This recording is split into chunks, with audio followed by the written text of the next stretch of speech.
Hi, Coraline Jones here again, ready for chapter 7. Now, I will tell you chapter 7 is a little bit shorter than all the other chapters. Just thought I'd let you know that. It's still extremely exciting. So you remember, Coraline had just been pushed into the mirror by her other mother and locked in the darkness with nothing and no one. So let's find out what happens.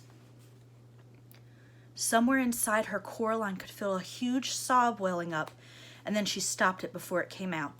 She took a deep breath and let it go. She put her hands to touch the space in which she was imprisoned.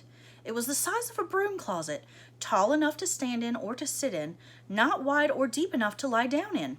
One wall was glass, and it felt cold to the touch. She went around the tiny room a second time, running her hands over every surface that she could reach, feeling for doorknobs or switches or concealed catches, some kind of way out, and found nothing. A spider scuttled over the back of her hand and she choked back a shriek. But apart from the spider, she was alone in the closet in the pitch dark.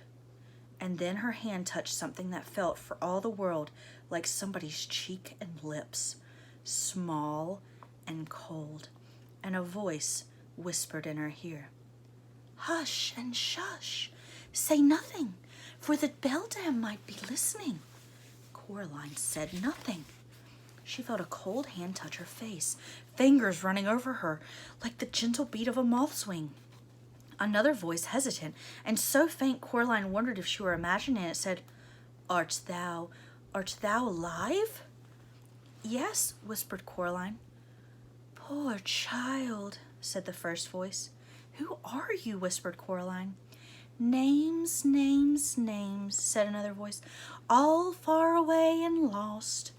The names are the first things to go, after the breath is gone and the beating of the heart. We keep our memories longer than our names. I still keep pictures in my mind of my governess on some May morning, carrying my hoop and stick, and the morning sun behind her, and all the tulips hopping in the breeze. But I have forgotten the name of my governess, and of the tulips, too."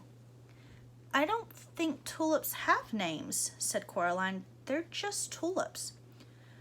"Perhaps," said the voice sadly, "but I have always thought that these tulips might have had names. They were red and orange and red and red and orange and yellow, like the embers in the nursery fire of a winter's evening. I remember them." The voice sounded so sad that Coraline put out a hand to the place where the voice was coming from, and she felt a cold hand and squeezed it tightly. Her eyes were beginning to get used to the darkness.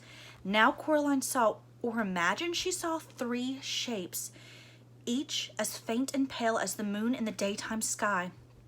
They were the shapes of children about her own size. The cold hand squeezed her hand back. "Thank you," said the voice. "Are you a girl?" asked Coraline, "or a boy?" There was a pause. "When I was small, I wore skirts, and my hair was long and curled," it said doubtfully. "But now that you ask, it does seem to me that one day they took my skirts and gave me breeches and cut my hair." "'Tain't something we give a mind to," said the first of the voices. "A boy, perhaps, then," continued the one whose hand she was holding. "I believe I was once a boy," and it glowed a little more brightly in the darkness of the room behind the mirror. "What happened to you all?" asked Coraline. "How did you come here?" "She left us here," said one of the voices. "She stole our hearts, and she stole our souls, and she took our lives away, and she left us here, and she forgot about us in the dark." "You poor thing," said Coraline. "How long have you been here?" "So very long," said a voice. "Aye, time beyond reckoning," said another voice. "I walked through the scullery door," said the voice of the one that she thought might be a boy, "and I found myself back in the parlor. But she was waiting for me. She told me she was my other mamma, but I never saw my true mamma again." "Flee," said the first of the voices, another girl, Coraline fancied. "Flee while there's still air in your lungs and blood in your veins and warmth in your heart. Flee while you still have your mind and your soul." "I'm not running away," said Coraline. "She has my parents, and I came to get them back." "Ah, but she'll keep you here for while the days turn to dust and the leaves fall and the years pass, one after the next, like the ticking of a clock." "No," said Coraline, "she won't." There was silence. Then, in the room behind the mirror, "Peradventure," said a voice in the dark, "if you could win your mama and your papa back from the bedlam, you could also win free our souls." "Has she taken them too?" asked Coraline, shocked.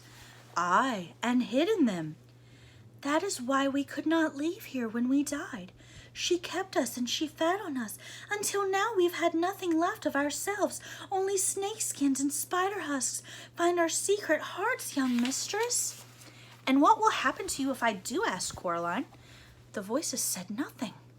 "And what is she going to do to me?" she said. The pale fingers pulsed faintly. She could imagine that they were nothing more than the after images, like the glow left by a bright light in your eyes after the lights go out. "It doth not hurt," whispered one faint voice. "She will take your life and all you are and all you cares for, and she will leave you with nothing but mist and fog. She'll take your joy, and one day you'll awake and your heart and your soul have gone. A husk you'll be, a wisp you'll be, and a thing no more than a dream on waking or a memory of something forgotten." "Hollow," whispered the third voice. "Hollow, hollow, hollow, hollow, hollow."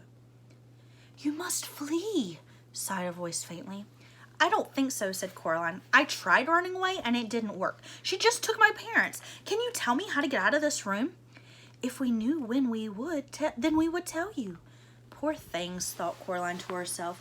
She sat down, she took off her sweater and rolled it up and put it behind her head as a pillow. "She won't keep me in the dark forever," said Coraline. "She brought me here to play games. Games and challenges," the cat said. "I am not much of a challenge here in the dark." She tried to get comfortable, twisting and bending herself to fit the cramped space behind the mirror. Her stomach rumbled. She ate her last apple, taking the tiniest bites, making it last as long as she could. When she had finished, she was still hungry. Then an idea struck her, and she whispered, "When she comes to let me out, why don't you three come with me?" "We wish that we could," they sighed to her in barely their voices. "But she has our hearts in her keeping. Now we belong to the dark and to the empty places. The light would shrivel us and burn." "Oh," said Coraline. She closed her eyes, which made the darkness darker, and she rested her head on the rolled-up sweater, and she went to sleep. And as she fell asleep, she thought she felt a ghost kiss on her cheek, tenderly, and a small voice whisper into her ear, a voice so faint it was barely there, a gentle wisping nothing of a voice so hushed that Coraline could almost believe she was imagining it. "Look through the stone," it said to her, and then she slept. All right, like I said, chapter 7 was going to be short. However, ghost children. And how do you think she stole their souls? She sewed the buttons in their eyes. So we're going to have to come back tomorrow night and find out what happens to Coraline and how will she challenge the other mother.